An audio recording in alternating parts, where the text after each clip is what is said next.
주영진의 뉴스 브리핑 본격적으로 시작하도록 하겠습니다. 어제에 이어서 오늘도 서울시장 보궐선거 관련 소식입니다. 국민의힘 나경원 전 의원이 오늘 서울 이태원 이른바 먹자 골목에서 서울시장 선거에 출마하겠다고 공식적으로 선언했습니다. 나경원 전 의원의 출마의 변 직접 들어보시겠습니다. 이대로는 안 됩니다. 정말 우리가 독한 결심과 그리고 섬세한 그런 정책으로 이제 서울시를 재건축해야 합니다. 반드시 야권의 서울 승리로 불의와 결별을 선언하고 그리고 대한민국에서 정의와 공정을 다시 찾아와야 합니다. 그러면 문제는 과연 누가 할 수 있느냐? 쉽게 물러서서 유불린을 따지는 사람에게 이 중대한 선거를 맡길 수 없습니다. 중요한 정치 변곡점마다 결국 이 정권에 도움을 준 사람이 어떻게 야권을 대표할 수 있겠습니까? 나경원이야말로 정권 심판의 적임자입니다. 네, 정권 심판의 적임자다. 그리고 누군가를 겨냥해서 한 이야기도 있는 것 같은데 그 누군가가 누군지 잠시 뒤에 여러분께 설명해 드리겠습니다. 장성철 공론센터 소장, 박진영 민주당 상근부대변인, SBS의 정화석 논설위원 함께합니다. 세 분 어서 오십시오. 안녕하세요. 정화석 의원, 나경원 전 의원이 이태원 먹자골목에서 출마 선언을 했다. 아마 고심을 많이 한 끝에 결정한 건데 어떤 의미가 있을까요? 코로나 시대 가장 지금 고통받는 게 소상공인, 영세 사업자겠죠. 가장 지금 힘들다 하는 그 상징적인 곳을 택하지 않았나 싶습니다. 그래서 결국은 이 코로나 위기 상황을 극복할 시장으로서 적임자는 나다. 이거를 갖다가 주장하고 싶었던 것 같습니다. 예, 오늘 고용지표도 발표됐습니다만은 사실 음식, 숙박업, 도소매업, 소상공인 이런 고용지표, 소득 감소, 실직 이게 가장 큰 고통이고 이분들의 아픔을 덜어주는데 정책의 최우선 순위를 두겠다고 홍남기 경제부총리도 밝혔단 말이죠. 나경원 전 의원 출마 결심 언제쯤 내렸을까요? 진작 내렸던 것 같아요. 진작에? 네, 본인밖에 없다라고 이제 강하게 좀 생각을 한 것 같고요. 본인이 또 이제 정치에 떠나 있었을 때 편하다고 생각을 했지만 저분이 정치 안 할 뿐 아니지 않습니까? 서울시장 출마하고 또 이제 전당대회도 있고 또 대선도 있기 때문에 본인이 이번 기회에 본인을 향한 여러 가지 의혹도 떨쳐버려졌잖아요. 검찰에서 이제 무혐의 처리도 해주고 예능 프로그램에 나가서 좀 주부다운 모습도 보여줘서 호감도도 많이 높아졌기 때문에 이번이야말로 내가 한번 도전을 해보겠다. 야권에 제대로 된 후보가 없는 것 같다라고 결심을 해서 좀 진짜 오래전에 결심을 하고 있었던 것 같습니다. 나경원 전 의원 하면은 사실 민주당에서는 지난 총선 때 이른바 나경원 전 의원을 겨냥해서 이수진 전 판사를 공천을 했었고 결국 이수진 후보가 승리해서 지금 현역 의원이 됐단 말이죠. 나경원 전 의원의 파괴력 어느 정도라고 생각하세요? 그 원내대표 시절에 이 패스트트랙이라든가 이런 좀 국회의 정쟁의 주범이다 이런 생각을 했기 때문에 저희가 어떻게 보면 이제 저격 공천을 한 거였지 않습니까? 그랬는데 이 말씀하신 것처럼 이 정치인이 떨어지는 순간에 바로 다음 행보를 또 고민할 수밖에 없습니다. 서울에 있으니까 서울시장 보궐선거를 또 고민을 했을 것이고요. 당대표 선거 또는 더 크게 보면 이제 대권 이런 것들을 생각했을 건데 제가 보기에는 가장 먼저 오는 선거에 가장 먼저 출마하겠다 이렇게 아마 정치인은 생각할 거라고 생각하고요. 어쨌든 간에 이분이 비토층도 있지만은 인지도도 상당히 높고 또 지난번에 한번 출마해본 경험이 있기 때문에 상당히 저는 경쟁력이 있다. 상당이라는 것은 야권에서 첫 손가락에 꼽힐 정도의 경쟁력이 있지 않을까 이렇게 생각을 합니다. 어제도 말씀드렸습니다만 사실 나경원 전 의원은 이미 10년 전에 고 박원순 시장과 2011년 서울시장 보궐선거에서 맞붙었던 경험이 있단 말이죠. 그때 한 6%포인트 차로 낙선했다. 이 소식을 여러분께 전해드렸는데 7%포인트 정도 차군요. 상당히 많은 격차가 났었는데 저 때도 이른바 황제 마사지 이런 논란에 휩싸였었고 최근에는 아들 논문과 관련한 의혹 이런 것들이 있었는데 아들과 관련한 의혹은 지금의 검찰이 수사를 했는데 무혐의 결론을 내렸다. 아까 그 부분을 언급하신 거죠? 그렇죠. 원정 출산 문제도 본인이 이제 소견서를 내세움으로써 다 말끔히 의혹이 해소됐고 본인을 향한 네거티브성 여러 가지 의혹에 대해서는 좀 말끔하게 정리된 부분이 있어요. 본인 또한 정치적인 욕심과 포부가 있기 때문에 이번에 서울시장 나가겠다고 출마한 것 같은데 참 10년 만에 이렇게 안철수, 뭐 나경원, 오세훈 이런 분들이 다시 맞붙는 거 보니까 박영선 장관도 만약에 출마 맞습니다. 선언한다면 네. 그런 모습 보니까 참 정치 알다가도 모르겠습니다. 네. 정치에서는 뭐 그런 말이 있지 않습니까? 혹시 떨어졌다고 해서 절대 외면하지 말아라. 네. 언제 살아올지 모른다. 그렇지 않습니까? 그렇죠. 예. 네, 저도 그 당시에 박영선 장관을 제가 이제 같이 선거운동을 하고 다녔었습니다. 민주당 후보로는 확정이 됐었는데 근데 이제 최종적으로 단일화 과정에서 단일화해서 이제 박원순 시장한테 졌는데 상황이 지금 교묘하게도 자, 그때 상황이 역으로 지금 된 것 같아요. 10년 만에 리턴 매치가 될 가능성이 리턴 매치가 커졌어요. 됐는데 저쪽이 이제 무소속과 국민의힘 야당의 이 단일화를 해야 되는 상황이 만들어졌다는 것과 그 당시 우리도 했지 않습니까? 그게 참 역사는 참 되풀이된다 이런 생각이 듭니다. 네. 그런 면에서 보면은 야권은 늘 선거 때마다 그 당시에는 박원순 서울시장이 그때는 범야권의 후보였단 그렇죠. 말이죠. 네. 야권은 선거 때마다 단일화. 이거는 우리 정치사에서 일종의 불문율 아닐까 싶어요. 여권은 단일 후보가 나가는데 야권은 후보가 조금은 난립하다가 중요한 선거에서는 단일화하는 것 어떻습니까? 그 대한민국 선거 역사에 그 이 계속 이어져 내려오는 원칙이라는 게 40대 20이라는 얘기가 있지 않습니까? 네. 결국 그 보수 성향 유권자 40%, 진보 성향 유권자 40% 그리고 그 중도 성향의 그러니까 스윙 보터인 예. 그런 그 유권자 20%를 잡는 쪽이 이긴다. 라는 이제 뭐 거의 불문율 비슷하게 쭉 이어져 내려오는 법칙이고요. 그 20%를 잡기 위해서는 결국은 산토끼 경쟁이 될 수밖에 없는데 그 산토끼를 갖고 있는 제3의 후보가 나타나면은 항상 그걸 뭉쳐가지고 어떻게 하면 이길 것이냐. 이거 뭐 여태까지 대한민국 선거 역사에 항상 있어왔던 일이라 이렇게 생각할 수 있겠습니다. 예. 사실 이 부분 얘기하면서 최근에도 논란이 됐었던 게 87년 대선 과정에서 이른바 삼김씨가 단일화하지 않았던 것. 이 부분이 대단히 뼈아픈 패배였다라고 하는데 그때 만약에 후보가 단일화됐으면 당시 민정당이 노태 후보를 이기지 않았겠느냐. 뭐 이런 이야기가 지금도 나오고 있지 않습니까? 그게 단일화의 일종의 논거가 되지 않겠습니까? 그것도 그렇고요. 또한 2017년도에 문재인 대통령께서 당선되셨을 때도 당시 안철수 후보랑 홍준표 후보가 단일화를 했으면 산술적으로 보면은 문재인 대통령께서 얻었던 득표율보다는 더 늦게 나올 수가 있어요. 거기 유승민 후보까지 다 합치게 되면 단일화, 그러니까 분열하면은요 선거를 이길 수가 없습니다. 어쨌든 지지세가 약한 야권이 선거에 이기려면 하나로 뭉치는 게 그래서 1대1 구도를 만드는 것이 가장 중요한 선거의 포인트다라고 말씀드립니다. 그런 면에서 보면은 범야권 후보의 단일화, 서울시장 보궐선거에서 단일화가 이루어진다면 민주당은 상당히 부담스러운 선거가 될 수밖에 없을 것 근데 같아요. 만만치 않을 선거라는 생각은 하고 있습니다만은 중도에 있어서 약간의 차이는 있습니다. 중도 후보들이 보통 보면 센세이션을 일으킬 때는 보면 신상품이어야 됩니다. 어디 흔히 노무현 현상, 뭐 또는 안철수 현상, 박찬종 현상 이런 현상이 일어날 때마다 이렇게 파괴력이 있는데 이번에 이제 중도를 자처한 후보는 조금 식상하죠. 그러다 보니까 과거만큼의 파괴력은 저는 없을 거다. 뭐 이렇게 생각합니다. 예, 알겠습니다. 나경원 전 의원 오늘 공식 출마 선언을 앞두고 상당히 바쁘게 움직였습니다. 김종인 비대위원장도 만났고 홍준표 전 의원도 만났고 주호영 원내대표도 만났습니다. 만나고 나서 나경원 전 의원이 기자들에게 어떤 이야기했는지 한번 들어보겠습니다.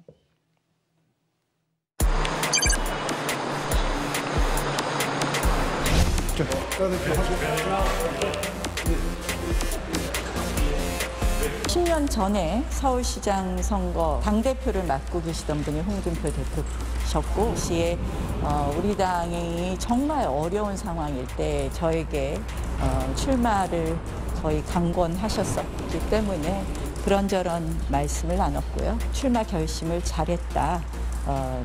꼭 좀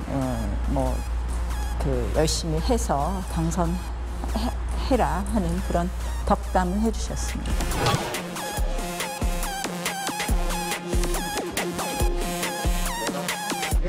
열심히 하라는 말씀하셨고요. 그다음에 이제 이번 선거에 나타나는 국민들의 마음이 무엇일까, 서울 시민들의 마음이 무엇일까에 대해서 말씀 나눴습니다. 김종인 위원장이랑 혹시 안철수 대표 관련 언급이 있었나요? 그거는 그냥 노코멘트 하겠습니다. 나경원 전 의원이 홍준표 전 대표와 만났다는 것은 두 사람 사이에 조금 안 좋은 일도 있지 않았습니까? 정한석 의원?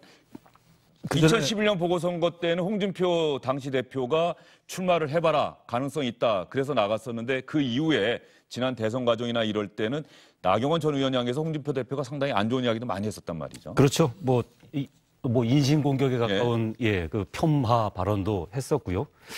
근데 뭐 지금은 이제 이미 많이 지났고 그 두 정치인 또한 상황이 많이 달라지지 않았겠습니까? 둘 다 사실은 한 분은 그 국민의힘에서 나와가지고 지금 복당을 하고 싶으나 못하는, 그러나 아직도 대선과 관련한 대선 주자 그 여론조사에 항상 오르는 지인이고요. 또 한 분은 뭐 여당 원내대표까지 하셨습니다만 그 여러 가지 뭐 일로 인해서 그 어떻게 보면 좀 좌절을 맛본 선거에서 낙선을 하고 그런 상황에서 사실은 좀 새로운 상황이 열리고 지금 국민의힘 지지율이 조금 상승세를 타면서 사실은 두 사람에게도 그 어떤 앞으로 좀 그 실질을 회복해야 되는 그런 부분들에 대한 동병상련이 있지 않을까 싶고요. 또 한 가지는 나경원 전 의원 같은 경우도 지금 현재 그 당내에서의 어떤 그런 지지 기반이랄까요? 그런 부분들에서 사실은 좀 아쉬운 부분들이 있을 겁니다. 그런 상황에서 그 홍준표 대표가 갖고 있는 그런 강경 보수 세력의 대표성, 이런 부분에 대해서도 굉장히 탐이 나는 표다, 이렇게 생각할 수 있겠죠. 그러면 홍준표 전 대표 지금 국민의힘에 복당도 못하고 있어요. 김종인 비대위원장 체제에서는 아마 복당이 안 되는 것 아니냐 이런 얘기까지 나오고 있는데, 안철수 국민의당 대표에 이어서 나경원 전 의원도 홍준표 전 대표를 만난 사실을 공개했다. 이거 어떻게 봐야 됩니까? 홍준표 전 대표의 영향력이 그만큼 있는 겁니까? 그만큼 있다고도 봐야죠. 왜냐하면 여론조사를 해보면은 홍준표 전 대표가 대선 후보 지지율에서 대략 5% 내외의 지지를 받고 있어요. 서울시에서 대략 5% 내외다 하면은 당락을 좌우할 수도 있습니다. 홍준표 대표랑 척졌다, 홍준표 대표랑 사이가 안 좋다 그러면 홍준표 대표를 지지하는 그분들은 나경원 대표에서 투표를 안 할 수도 있어요. 그렇다면은 선거 전에 상당히 불리하기 때문에 그런 부분도 있는 것 같고요. 우파의 어른들이잖아요. 지도자급 인사들 두루두루 다니면서 인사하면서 덕담도 듣고 저 출마합니다 신고도 하고, 그러한 정치적인 행보와 제스처로 보입니다. 예, 나경원 전 의원 생각하면은 장성철 소장도 잘 아시겠습니다만 2002년 대선 때 당시 이회창 한나라당 후보가 상당히 성의를 갖고 영입한 대표적인 두 명의 여성 인사가 있죠. 나경원 전 의원과 조윤선 전 의원.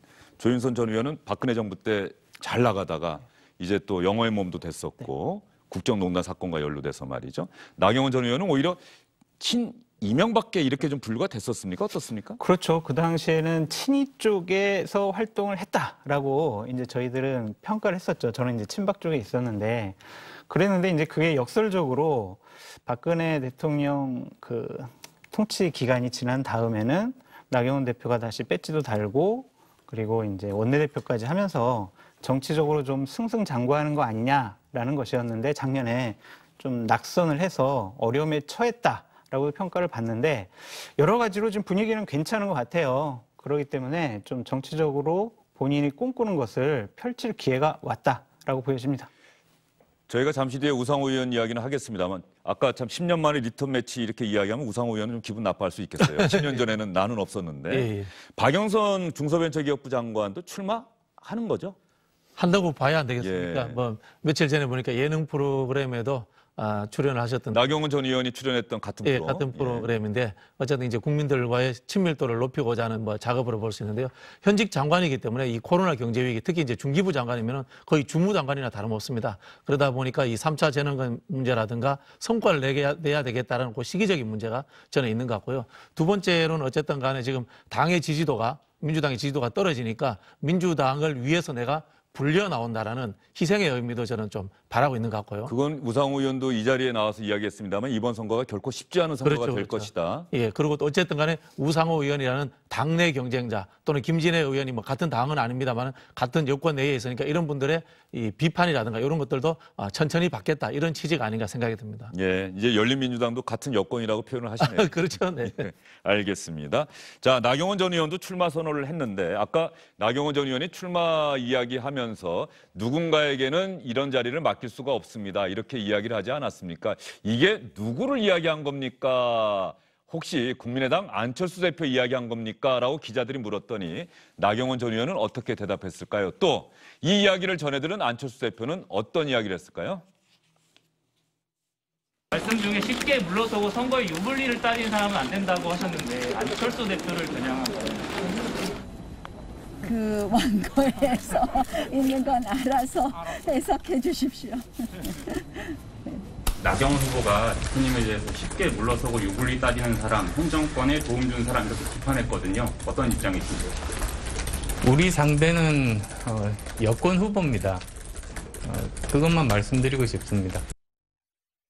예, 나경원 전 의원이 웃으면서 저렇게 이야기했다고 하는 것은 내 입으로는 얘기 못하겠습니다. 이런 뜻인 것 같은데 하나 더 들려드리겠습니다. 김종인 국민의힘 비대위원장이 3자 구도가 되더라도 서울시장 보궐선거에서 국민의힘 후보가 승리할 수 있다 이렇게 이야기를 했었죠. 여기에 대해서 안철수 국민의당 대표는 또 어떤 얘기했는지 함께 들어보겠습니다. 3자 구도에서 승리 가능하다고 보시겠어요? 나는 상징할 수 있다고 생각을 해요. 야권 지지자분들의 그 마음이 상처를 입으실까 좀 걱정이 됩니다. 야권 지지자분들이 간절히 원하는 것이 야권 단일 후보가 돼서 서울시장 선거에 승리하는 것 아니겠습니까? 그래서 제 간절함과 야권 지지자분들의 절실함이 만나면 결국은 야권 단일 후보가 되고 선거에서 승리할 수 있을 거라고 믿고 있습니다. 안철수 국민의당 대표, 정화석 의원, 지금 국민의힘 쪽에서는 김종인 비대위원장이 여러 차례 이야기를 했고 이제 안철수 대표를 향해서는 의도적으로 무시하는 전략을 쓰는 것 아닐까 이런 생각이 좀 들어요. 아마 뭐 김종인 위원장도 그렇고 안철수 대표도 그렇고 뭉쳐야 산다. 이 부분에 대해서는 아마 크게 내심으로는 아마 차이가 없을 겁니다. 다만 누구를 중심으로 뭉치느냐. 그다음에 뭉쳐서 선거를 치른 후 누가 주도권을 갖게 되느냐. 이건 뭐 내년에 대선까지 생각해 보면 굉장히 중요하다고 할 수도 있는 문제고요.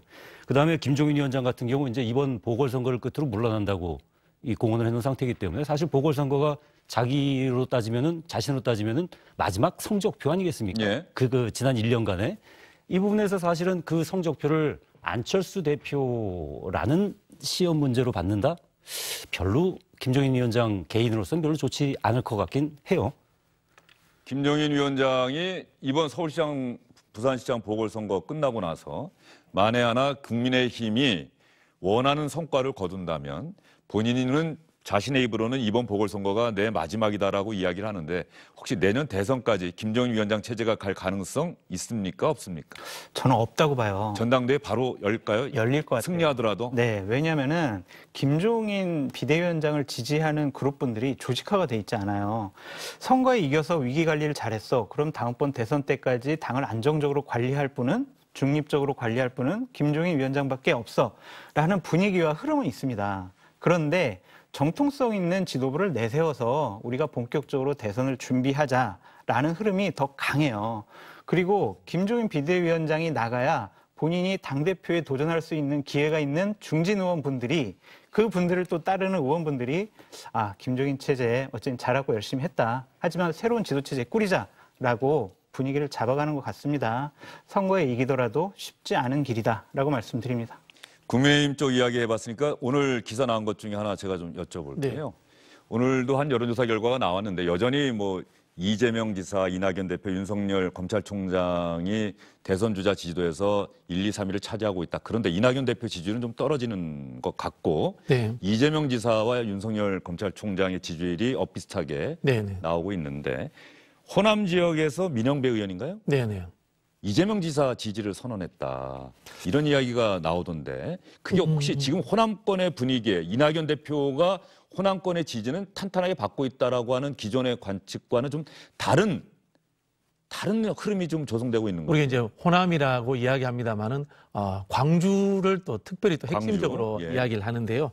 이 호남 정서에서 광주 정서라는 것은 전략적 정서입니다. 노무현 대통령을 선택하게 됐고요. 그만큼 이 광주 정서라는 것이 이 개혁적이면서도 이길 수 있는 후보에 대해서 선택하는 경향들이 있는데 아마 제가 보기에는 광주가 좀 요동치고 있다. 이렇게 좀 보면 될 것 같고요. 또 민영배 의원 자체가 실제로 상당히 좀 개혁적인 친노 친문이고 그리고 또 단체장을 했습니다. 단체장을 하다 보니까 이재명 지사와의 어떤 개인적인 또 인연도 저는 뭐 작동하고 있는 걸로 있다 이렇게 알고 있습니다. 네. 친노 친문 계열로 분류가 되는 민영배 의원이라고 한다면 혹시 그렇죠. 친문 지지자들 내부에서도 그런 흐름이 있다 뭐 이렇게 볼 수 있는 겁니까? 저는 뭐 거기에 동의합니다.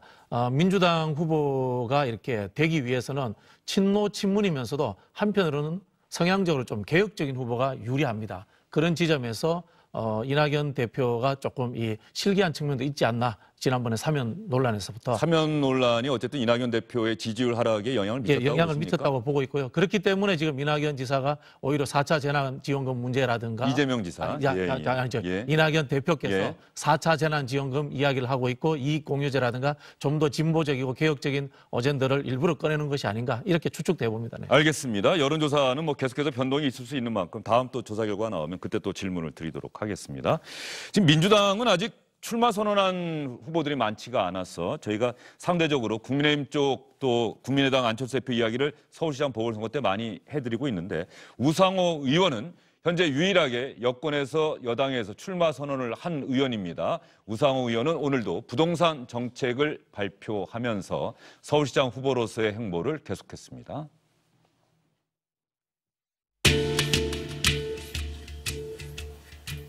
우상호가 추진하는 공공주택 보급 방안은 주변 시세 기준에 균등하게 보급할 이유가 없습니다. 저는 공공주택만큼은 조성원가 플러스 알파로 공급하도록 하겠습니다. 실질적인 반값 아파트 공급 대책입니다. 조성원가 플러스 알파 방식으로 공급하게 되면 서울시의 부동산 시장이 상당한 수준에서 안정되고 주거 취약계층의 주거 안정을 이룰 수 있을 것입니다. 네, 서울시장 후보들이 아마 부동산 정책에 대한 이야기를 참 많이 하고 있는 것 같고 오늘 나경원 전 의원도 이 부동산 정책과 관련한 이야기 많이 했는데 우상호 의원이 강변북로, 철로도 택지로 활용하도록 하겠다. 그래서 주택 공급을 늘리겠다. 국토부 장관이 해야 할 일이 또 할 수 있는 일을 서울시장 후보들도 현재 마찬가지로 하고 있는데 우상호 의원은 열린민주당의 김진애 의원 서울시장 선거 출마를 선언했는데 단일화하겠다. 후보들 차원에서는 그런 합의를 했다면서요? 정하석 의원? 예, 우상호 의원하고 김진애 의원이 어제인가요? 어제 만나서 그렇게 그러니까 그 서로 후보로 최종에 선출되면 단일화하자 이렇게 얘기를 했었죠. 단일화한다. 근데 열린 우리당에서는 정봉주 전 의원도 또 뭐 출마를 선언했다 이런 기사가 나왔더라고요. 정봉주 전 의원 하면은 어쨌든 간에 현재 민주당을 지지하는 분들 사이에서도 여전히 뭐 인구에 회자되는 그런 이름 아니겠습니까? 네, 뭐 저기 열성 지지층에 있죠. 팬덤 있는 사람이죠. 네. 그러면 열린민주당은 김진애, 정봉주 두 사람이 경선을 해야 되는 상황이겠네요. 제가 이제 같은 조건인데 거기까지 세부적으로는 잘 모르겠는데 이야기는 사실은 이야기죠. 김진애 의원은 우리 당에서는 내가 1등 할 거야.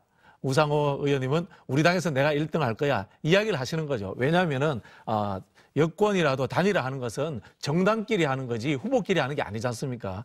이야기를 하시는 것은 내가 경선에서 1등 할 것이라는 자신감을 내비치는 저는 전략이다. 이렇게 보여집니다. 예, 이렇게 서울시장 관련한 이야기 해드리고 있고요. 나경원 전 의원도 일정이 잡히는 대로 주영진의 뉴스 브리핑에 출연을 해서 어떤 이야기를 들어볼지 저희가 한번 고민을 해보겠습니다. 박영선 장관도 저희가 열심히 지금 인터뷰 섭외를 하고 있는 상황이라는 점 여러분께 말씀을 드리고요. 지금까지 출마를 선언한 후보들 중심으로 여러분께 말씀을 드렸는데 이 서울시장 선거 출마를 선언한 사람들이 꽤 있습니다. 꽤 있습니다. 저희가 지금 여러분께 전해드린 이런 정치인들 말고도요. 이 출마를 선언한 사람들의 출마의 이유를 저희가 한번 영상으로 묶어봤습니다. 국민의힘 쪽이 단연 출마 선언을 한 사람들이 많고요. 민주당에서는 우상호 의원이 거의 유일합니다. 한번 들어보시죠. 서울시장은 반드시 야당에서 여성시장이 선출되어야 합니다. 저 박춘희가 승리한다면 위선과 불의에 대한 확실한 심판이 될 것입니다.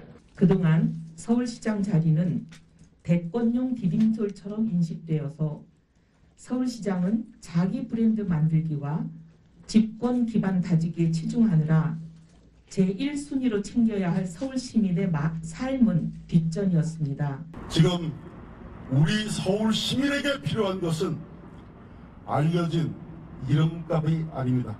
이제 이 서울과 함께할 진짜 백이 일꾼을 내세워야 합니다. 서울시장 출마는 저의 마지막 정치적 도전입니다. 이번 선거에 모든 것을 걸겠습니다. 지금의 위기 상황에서 문재인 정부와 시민을 지켜낼 민주당의 대표 선수, 민주당의 필승 카드라고 감히 말씀드립니다. 위기에 빠진 서울은 지금 위기를 극복한 경험이 있는 인물을 필요로 합니다. 저는 서울을 진짜 서울답게 이렇게 만들겠습니다. 대한민국 서울의 시민 후보, 야권 단일 후보로 당당히 나서서 정권의 폭주를 멈추는 견인차 역할을 하겠습니다. 문재인 정권의 무능과 위선에 맞서 공정과 정의의 가치를 지키는 용감한 시장이 되겠습니다. 일부에선 단일화하면 이긴다고 말합니다. 낡은 정치 문법입니다. 젊은 저 오신환이 야권의 서울시장 후보가 되는 것이 바로 변화와 혁신입니다. 안철수 후보님께 국민의힘 당으로 들어와 주십시오. 그러면 저는 출마하지 않고 야권 승리를 위해서 최선을 다하겠습니다. 이번 제안에 저 오세훈의 정치적 이해관계는 없습니다. 예, 서울시장 선거에 출마한 후보들의 이야기, 그리고 열린민주당의 김진애 의원은 최초의 도시 전문가 출신 서울시장이 돼서 서울 시민이 웃음 지을 수 있는 서울을 만들겠다, 이렇게 이야기를 했습니다. 다음에는 기회가 되면 부산시장 보궐선거는 어떤 양상으로 진행되고 있는지 부산시장 선거도 여러분께 자세하게 전해드리도록 하겠습니다. 어제 민주당의 김영춘 전 의원이 공식적으로 출마를 선언했고, 마찬가지로 부산시장 보궐선거에서도 국민의힘 쪽에서는 출마 선언한 후보들이 좀 많은 상황이고, 여권에서는 지금 김영춘 전 의원이 유일하죠? 아닙니다. 지금 현재 선언을 하지 않았습니다. 예, 많은 그러니까 현직이라. 출마 선언한 사람은 김영춘 전 의원이고, 전 의원밖에 없으시고, 현재 이제 시장 권한 대행을 하고 있는 변성환 행정부시장이 출마 의사가 있는 걸로 알고 있습니다. 예, 현재 출마 의사가 있는 사람들의 모습, 국민의힘 쪽이 단연 많은데 말이죠. 장성철 소장님, 네. 대부분 부산 지역에서 국회의원을 했거나 박형준 전 수석의 모습도 보이고 말이죠. 네. 지금 국민의힘 쪽에서는 어떤 후보가 좀 앞서가고 있다, 이렇게 볼 수 있을까요? 박영준 전 의원이 여론조사에서 좀 압도적으로 나오고 있고요. 김영춘 이제 민주당 후보 분하고 양자 대결 경쟁력 붙여봐도 좀 이기는 것으로 나와서 상당히 유리해 보이지만, 박민식, 유재중 이런 분들도, 이진복 의원님 이런 분들도 여러 가지 경쟁력을 갖추고 있으니 서로 경쟁을 하면은 시너지 효과가 나타나요.